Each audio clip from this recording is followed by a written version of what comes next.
Palitas. Distribuição Sinapse. Escuridão, vento, turbilhão no mar, dilúvio, florestas em chamas, chuvas, raios no céu, terremotos, desmoronamento de montanhas e aterro de cidades. Ciclones que carregam água, galhos de árvores e homens pelo ar. Galhos com gente em cima, arrancados pelos ventos e misturados com seu curso. Árvores rachadas, carregadas de gente, barcos despedaçados que se chocam contra os recifes.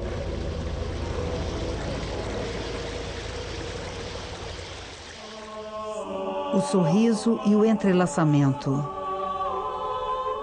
Santana, a Virgem e o Menino Jesus, cerca de 1500-1515. Leonardo da Vinci, 1452, Amboise, 1519. Museu do Louvre, Paris.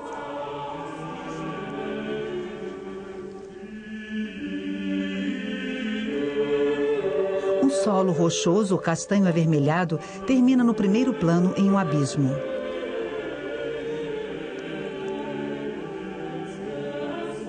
A paisagem exibe picos de montanhas, geleiras e vales para onde correm as águas.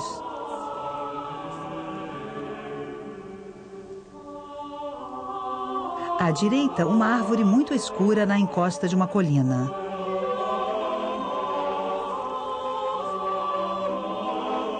No centro, Santana. Seus cabelos estão penteados em tranças que formam uma coroa ao redor da cabeça. E estão cobertas parcialmente por um véu de 2 folhos que pende sobre a testa. Ela mantém os olhos abaixados e sorri. A Virgem Maria está sentada em seus joelhos. Ela usa um vestido cor-de-rosa decotado e bufante, com mangas de musselina acinzentada e transparente. Seu braço esquerdo e suas pernas estão envoltas por um longo manto azul.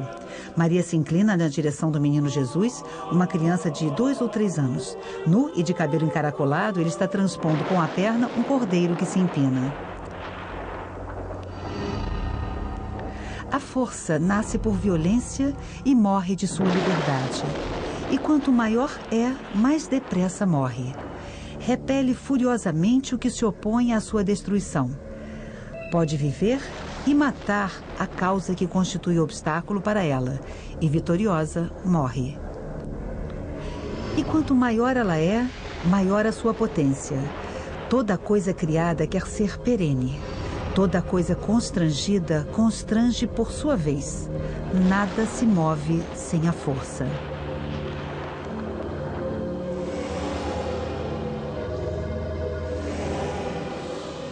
Leonardo começou a sua carreira de pintor por volta de 1472, no ateliê de Verrocchio, em Florença. Ele seria o autor do Anjo e das Paisagens no célebre Batismo de Cristo, de seu mestre. Na mesma época, ele pinta a Anunciação.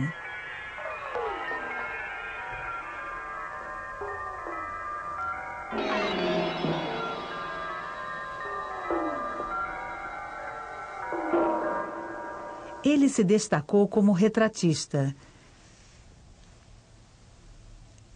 Diversas Madonas lhe foram atribuídas, mas sem certeza.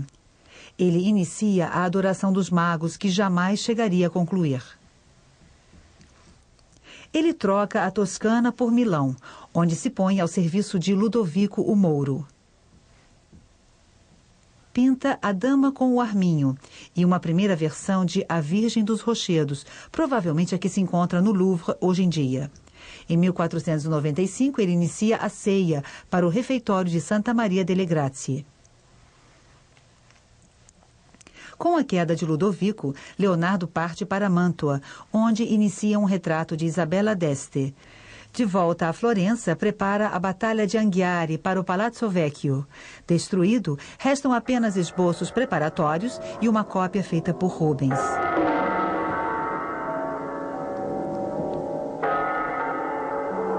Leonardo começa a trabalhar sobre o tema de Santana. Ele pinta o retrato da Mona Lisa, mulher de um certo Francesco del Giocondo.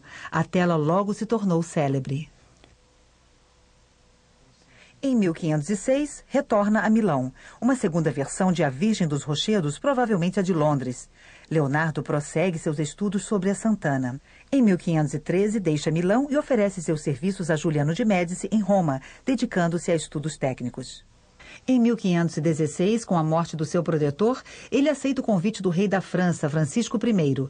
Ele deve ter atravessado os Alpes com a Gioconda, a Santana e São João Batista, 3 quadros que não tinham sido ainda entregues a seus comanditários, talvez porque o pintor ainda não os tivesse concluído. Ele se instala no solar de Clou, atualmente Clos-Lucé, próximo ao castelo de Amboise. Reza a lenda que o rei o visitava atravessando um subterrâneo. Leonardo morreu em 2 de maio de 1519. Seu assistente, Francesco Melzi, voltou para a Itália com as anotações do pintor, mais de 10.000 páginas de notas e desenhos que testemunham uma imensa curiosidade enciclopédica. Os textos são escritos ao contrário, da direita para a esquerda. As páginas sobre pintura seriam reunidas em um tratado, o qual, a partir do século XVII, conheceria diversas edições. Adquirida provavelmente por Francisco I, La Gioconda permaneceu na França. Talvez Melzi tenha levado a Santana consigo para a Itália. Um século depois, nesse mesmo país, o quadro foi comprado pelo cardeal Richelieu. Colocado no grande gabinete do Palácio Cardeal, futuro Palácio Real, o quadro foi legado por Richelieu a Luís XIII. No reinado de Ana da Áustria, ele se encontra nos aposentos da rainha, em Fontainebleau. Posteriormente, fez parte da coleção de Luís XIV em Versalhes. Finalmente, entra no Louvre em 1801. Os antigos chamaram o homem de microcosmo. E a fórmula foi bem achada, porque o homem é composto de terra, água, ar e fogo. E porque o corpo do mundo é análogo. Assim como o homem tem ossos, suporte e estrutura da carne, o mundo tem rochedos como suporte da terra. Assim como o homem tem em si um lago de sangue no qual os pulmões crescem e encolhem para respirar, assim o corpo da terra tem as suas marés oceânicas, que do mesmo modo sobem e descem de 6 em 6 horas, como se o mundo respirasse. Se as veias partem desse lago de sangue ramificando-se no corpo humano, do mesmo modo o oceano preenche o corpo da terra com uma infinidade de veias de água. Antes de pintar um quadro, Leonardo preparava um cartão. Uma primeira versão do tema de Santana, a da National Gallery, em Londres, é um desenho a carvão com realces em pastel. A Virgem está sentada no colo de Santana e o menino Jesus brinca com São João Batista. Sobre este mesmo tema, existem diversos estudos preparatórios. Leonardo, ao que parece, jamais executou a pintura que este cartão sugeria. Por outro lado, um de seus discípulos, Bernardo Luini, a executou acrescentando São José ao conjunto. O irmão Pietro de Nuvolari, em uma carta a Isabella d'Este, datada de abril de 1501, descreve um segundo cartão que exalta a cidade de Florença. A exemplo do primeiro cartão, este poderia ser uma encomenda do convento dos Servitas da Anunciata, de onde Leonardo era hóspede. São João Batista é substituído por um cordeiro. Este cartão desapareceu. Um esboço conservado em Veneza talvez corresponda a ele. Em seguida, Leonardo teria feito um terceiro cartão para preparar a Santana do Louvre. Esta obra também está desaparecida. Restam apenas esboços.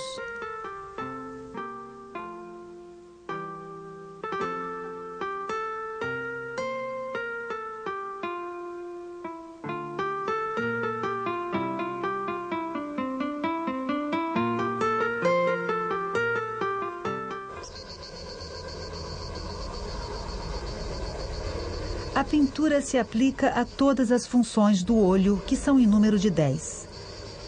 Trevas e luz. Volume e cor. Figura e colocação. Distância e proximidade. Movimento e repouso. O painel mede 1,12 m de largura por 1,60 m de altura. Ele é composto de 4 tábuas de álamo da Itália de 3 centímetros de espessura, coladas e cavilhadas, reforçadas posteriormente por 2 travessas de madeira de abeto. Em uma época passada, o painel foi aumentado. 2 tiras de 8 a 10 centímetros foram colocadas de cada lado. Posteriormente, foram pintadas de modo a ampliar a composição.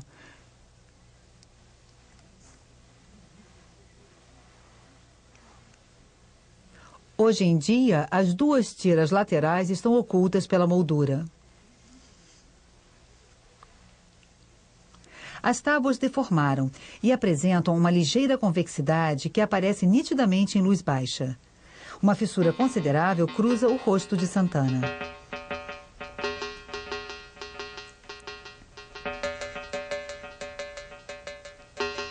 A Adoração dos Magos, ou São Jerônimo, quadros inacabados, mostram a primeira etapa das pinturas de Leonardo. Em um fundo claro ou avermelhado, o pintor faz um desenho muito detalhado e depois posiciona um modelo monocromático. Em Santana, o desenho transparece sob as zonas claras. A camada de pintura é extremamente fina. As técnicas empregadas por Leonardo não são conhecidas com detalhes. Sabe-se apenas que ele demorava muito tempo para pintar seus quadros, 10 anos talvez para realizar a Santana, cujos detalhes permaneceram inacabados. Na verdade, a teoria habita na inteligência, mas a prática se encontra nas mãos. E é por isso que Leonardo da Vinci, de inteligência suprema, não se contentava jamais com o que fazia e concluía pouquíssimas coisas. Muitas vezes, revelava o motivo. Sua mão não chegava à altura de sua inteligência. O rosto da Gioconda mostra uma rede significativa de rachaduras que não encontramos em suas mãos. Sinal de que o pintor utilizou nessas duas regiões ligantes diferentes. Do mesmo modo, o rosto da Santana permanece bem liso, marcado apenas por uma fissuração bem fina, que corresponde à tensão da madeira, ao passo que o do Menino Jesus exibe toda uma rede de rachaduras, devido, ao que tudo indica, às diferenças de secagem entre as camadas consecutivas. Muito admirado, o quadro foi restaurado diversas vezes e mostra inúmeros repintes antigos, a óleo ou a têmpera, bem visíveis a olho nu. E mais ainda em fotografia ultravioleta, em que eles se revelam na forma de manchas escuras. Os vernizes antigos escureceram de forma não uniforme e obscureceram os fundos azulados e as carnações dos personagens. Para obter uma bela cor verde, pegue o verde e misture-o com betume. Assim obterá as sombras mais escuras. Depois, para os verdes mais claros, misture o verde e o ocre. E para os verdes mais claros ainda, verde e amarelo. Para o brilho, coloque amarelo puro. Posteriormente, utilize o verde e açafrão da Índia juntos e encubra tudo.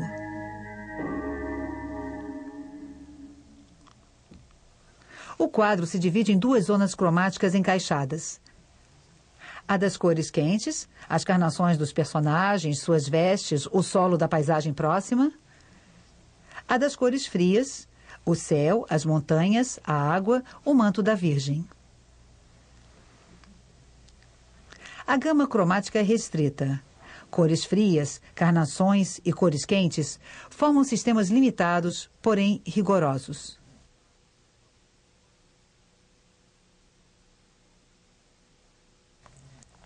As zonas claras são valorizadas pela proximidade das zonas escuras.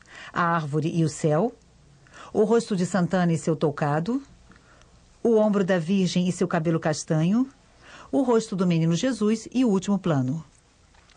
O pintor modula todo o seu grupo central, tirando proveito ao mesmo tempo dos contrastes de luminosidade e dos contrastes entre as cores. A cabeça da criança é cercada por uma zona escura, azulada, que contrasta com a carnação avermelhada.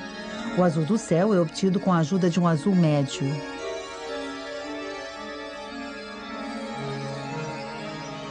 As carnações dos personagens pelo clareamento do vermelho.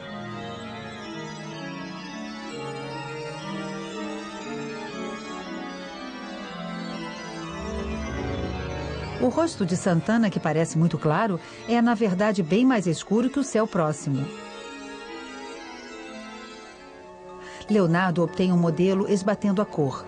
Este modelo pode ser bem regular para realçar a doçura da expressão, ou, ao contrário, contrastante para acentuar os relevos agudos ou as descontinuidades. É um traço maravilhoso de seu gênio. Desejoso de dar o máximo de relevo àquilo que fazia, ele buscava as sombras mais densas e os fundos mais escuros por intermédio do preto, resultando em sombras mais escuras e se mostrando cada vez mais escuras para que, por contraste, os claros pareçam mais luminosos. Só que, deste modo, ele chegava a tons tão escuros que o conjunto parecia feito mais para imitar a noite do que as nuances da luz do dia. No entanto, ele fazia tudo isto para dar mais relevo e atingir o fim e a perfeição da arte.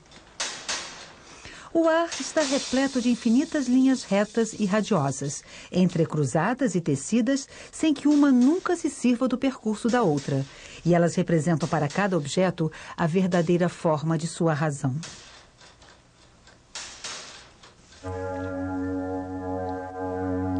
No plano do quadro, o grupo delimita uma superfície triangular. Porém, no volume sugerido, ele forma em vez disso uma pirâmide, figura pela qual Leonardo tem predileção especial. Ao passar do cartão de Londres para o quadro do Louvre, o pintor acentuou consideravelmente esse efeito triangular. O rosto de Santana ocupa o vértice. Um eixo vertical é marcado por sua cabeça e seu pé esquerdo. O deslocamento lateral do Menino Jesus leva ao de Maria e torna assim o grupo ainda mais compacto. Olhares e gestos dos personagens polarizam toda a ação para a direita. O grupo parece em um equilíbrio instável em torno do eixo representado por Santana. Acredita-se ser possível identificar várias elipses ou vários círculos no emaranhado de formas. O olho tem dificuldade em delimitar os personagens, cujos membros parecem permutáveis. Os ombros de Maria e de Santana se confundem. O braço da Virgem poderia muito bem pertencer a Santana. Suas pernas podem se confundir. Do mesmo modo, a pata do cordeiro está em continuidade com a coxa do Menino Jesus. Entre o momento em que Leonardo executa seu cartão e aquele no qual ele pinta o quadro, outros pintores abordaram o mesmo problema formal. Em seu Tom Dodone, Michelangelo localiza a Sagrada Família em um círculo e cria um emaranhado restrito de formas em movimento. Em seu A Madonna com o Cordeiro, Rafael exprimiu a torção das figuras em proveito do fato pitoresco que cerca o Cordeiro. Leonardo, preocupado com a originalidade, encontraria uma outra solução.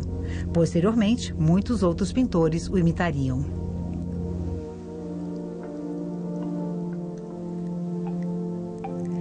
É possível imaginar o desenvolvimento de Leonardo através de desenhos sucessivos para as diversas Santas Anas. As figuras se aproximam, se superpõem, se ligam, se confundem. No quadro, essa confusão foi concluída. Uma série de curvas que se encadeiam umas nas outras, formando uma espécie de entrelaçamento dinâmico.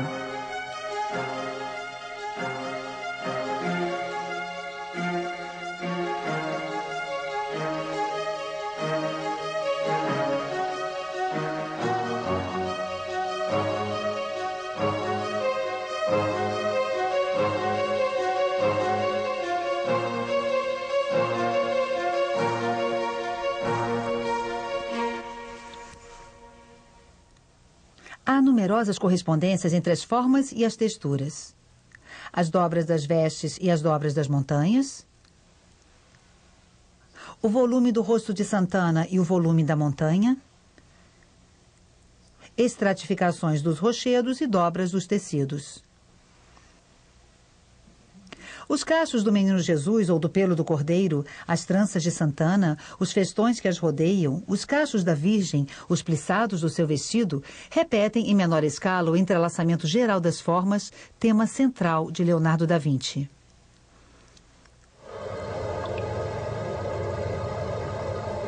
Se você contempla os muros maculados por manchas informes ou feitos de pedras variegadas, com o propósito de imaginar alguma cena, encontrará neles paisagens de montanhas, rios, rochedos, árvores, planícies, grandes vales e colinas de todos os tipos. Poderá ver neles também batalhas, figuras com gestos vivos, rostos, roupas estranhas e uma infinidade de coisas que poderá recolocar de uma forma nítida e completar. As manchas coloridas dos muros são como o carrilhão dos sinos. Em suas batidas, encontrará todos os sons e as palavras que quiser imaginar.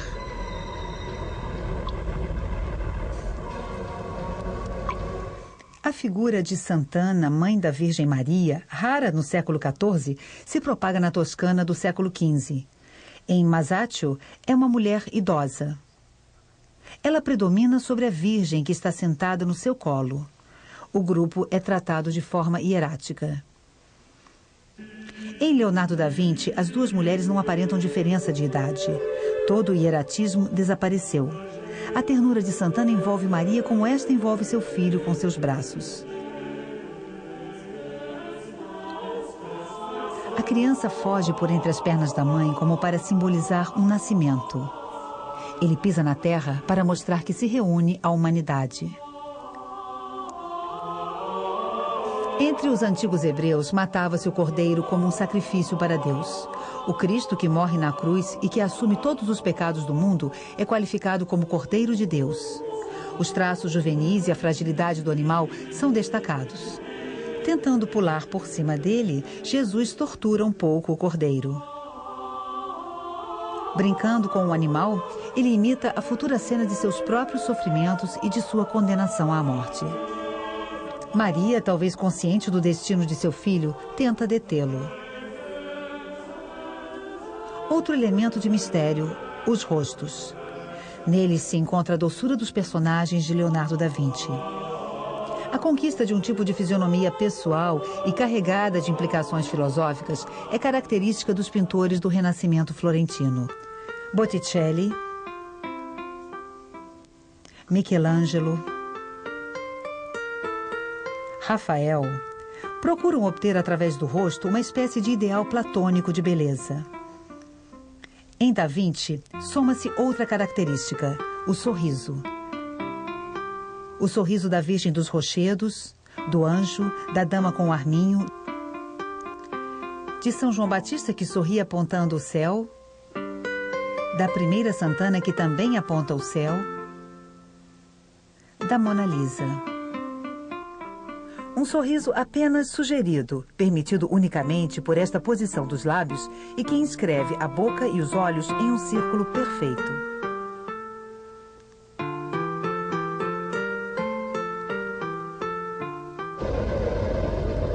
Da Vinci passou a vida inteira preocupado com as montanhas, suas dobras, suas camadas geológicas, os fósseis marinhos encontrados nelas, os rios, os fenômenos atmosféricos. A paisagem de montanhas altas, longínquas e azuladas é deserta, unicamente mineral, que jorra águas que parecem correr como se tivesse ocorrido um dilúvio telúrico.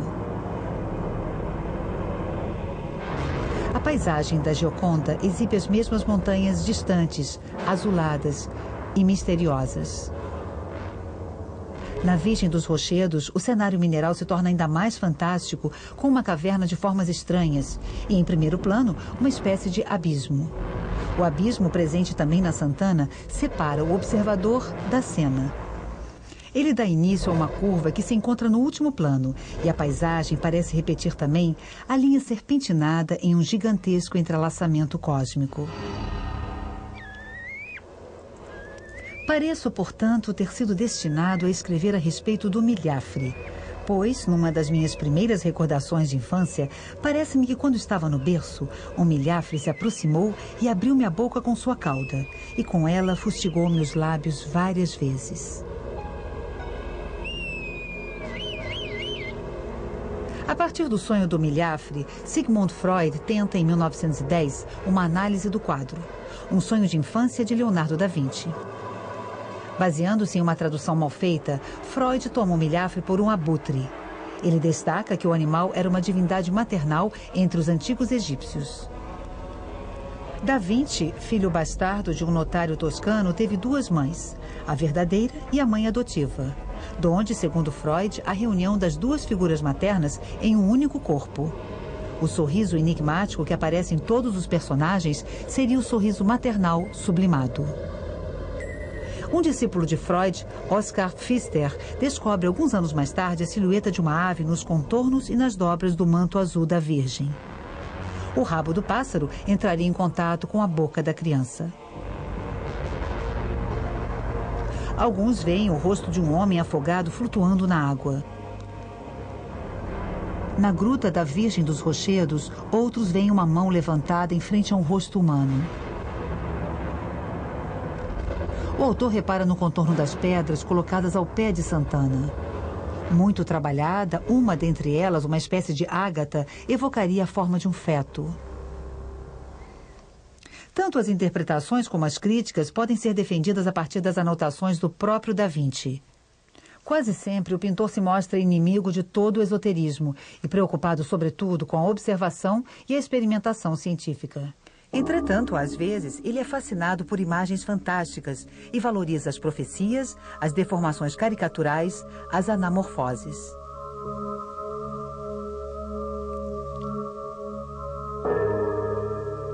Na mesma época, Mantegna retrata perfis em nuvens.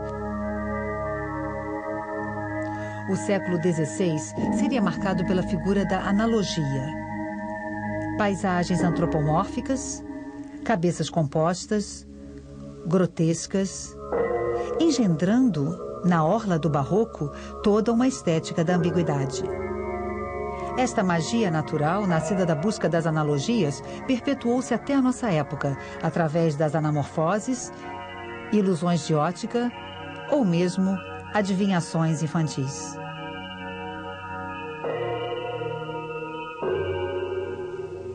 Sensibilizado pela profusão dessas imagens indeterminadas, o olhar moderno se torna mais desconfiado em relação às imagens antigas. Mas ninguém pode afirmar nos tempos atuais, com certeza, se Leonardo da Vinci escondeu voluntariamente imagens secretas em seu quadro. A evolução intelectual de da Vinci está, sem dúvida, na origem dessa ambiguidade. O entrelaçamento de linhas e de formas multiplica as analogias e as correspondências. A plástica se torna o tema principal. A forma contém a ideia, mas tomada em um processo de criação contínuo, forma alguma é definitiva. É uma nova concepção do universo que surge com o Renascimento. Ao mundo hermético se sucede um mundo infinito, de formas fechadas, de formas abertas, o que talvez explique a falta de conclusão da maior parte dos trabalhos do pintor.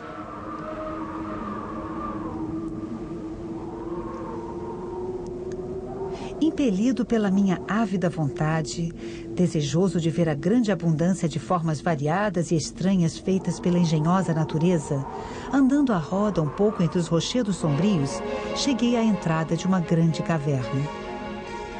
Na sua porta, ficando um tanto estupefato e sem saber o que era, arqueando-me, firmei a mão cansada sobre o joelho e com a direita tapei os olhos, ficando às escuras. E muitas vezes me abaixei aqui e ali para ver se avistava alguma coisa, mas era impedido pela escuridão que havia lá dentro. Estando um pouco ali, dois sentimentos me sobressaltaram: medo e desejo. Medo pela ameaçadora e escura caverna. Desejo de ver se lá dentro havia algo extraordinário.